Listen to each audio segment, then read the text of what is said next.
Hey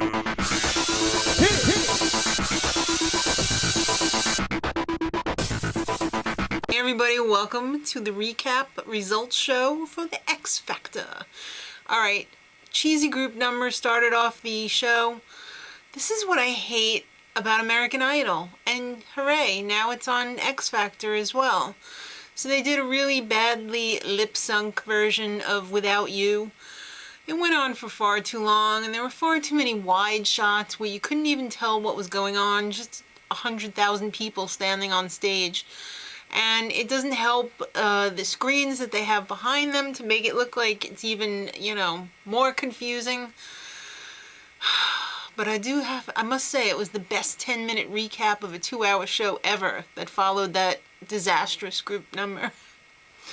Just kidding. Do we really need to see the recap every time? Every 5 minutes? So then they had a video package on how cool it would be to be in a Pepsi commercial. No duh. So then the guy who's actually on the Pepsi commercial showed up and did a little performance. His name is Out of Sight. Can you say, oh, one hit wonder? Alright. So then Steve Jones, in his most dramatic form, announced the people that were going straight through to next week for the live performance show. And the pauses were so long and uncomfortable in between each one.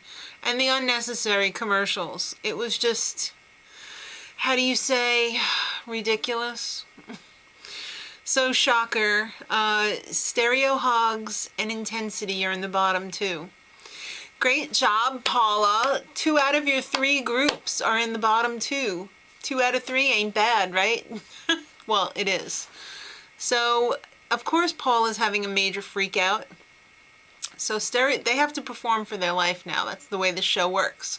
So Stereo Hogs was up first, and they sang the old Bee Gees song Emotion, which I'm surprised to learn is now Destiny's Child's song. I love how groups take things over and then it's like they make it their own, and it's like, whoever did this to begin with? I don't know. So it was okay. They should have been thrown off immediately though for a fashion violation.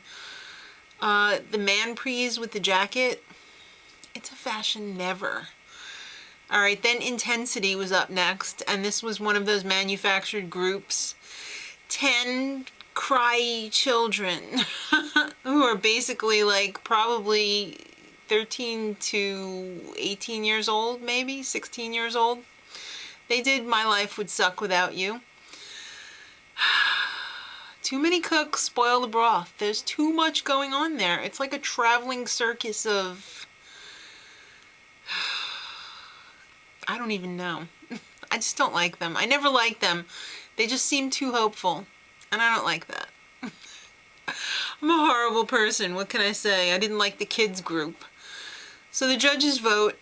And I'm surprised, I've never seen the X Factor before the UK one either, so I was surprised that the judges actually have to state their votes out in the open, like on So You Think You Could Dance. At least they discuss it amongst themselves.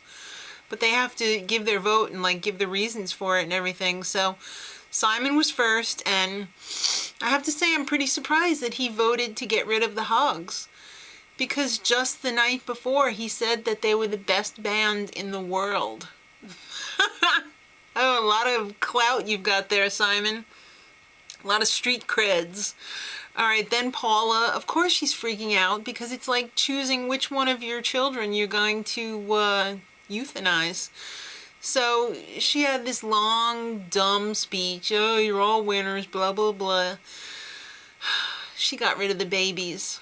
She nipped them right in the bud. She got rid of Intensity. Then I'm digging Nicole's all she goes otherworldly every 5 seconds, and she's all like, the group is Intensity. She's killing me. She's killing me.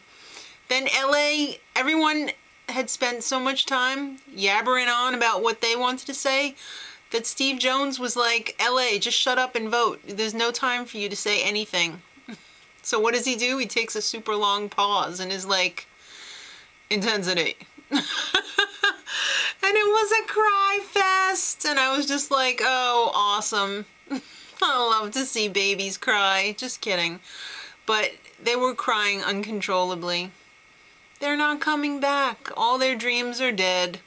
So next week it's going to be the top 11. It should be pretty interesting. Till then, much love.